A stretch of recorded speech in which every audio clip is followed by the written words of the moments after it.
நாட்டை சூழவுள்ள கடற்பிராந்தியங்களில் இன்று மாலை 2 மணிக்கு பின்னர் மழை பெய்யக்கூடிய வாய்ப்புள்ளதாக வளிமண்டலவியல் திணைக்களம் எதிர்வு கூறியுள்ளது.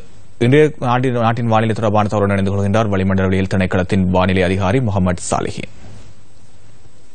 இலங்கையின் அநேகமான பிரதேசங்களில் பிற்பகல் 2 மணிக்கு பின்னர் மழை அல்லது இடியுடன் கூடிய மழை காணப்படும். இந்த இடியுடன் கூடிய மழை காணப்படும் சந்தர்ப்பங்களில் காற்றும் பலமானதாக வீசும். எனவே பொதுமக்கள் இந்த இடி மின்னல் தாக்கத்திலிருந்து ஏற்படும் சேதங்களை குறைத்துக் கொள்ளும் பொருட்டு தேவையான முன்னெச்சரிக்கை நடவடிக்கையை மேற்கொள்ளுமாறு பொதுமக்களை எமது திணைக்களம் வேண்டிக் கொள்கின்றது. கடற்பிராந்தியங்களை பொறுத்தவரையில் மன்னார் முதல் கொழும்பு காலியூடான அம்பாந்தோட்டை வரையான கடற்பிராந்தியங்களில் பிற்பகல் மற்றும் இரவு வேளைகளில் மழை அல்லது இடியுடன் கூடிய மழை காணப்படும்.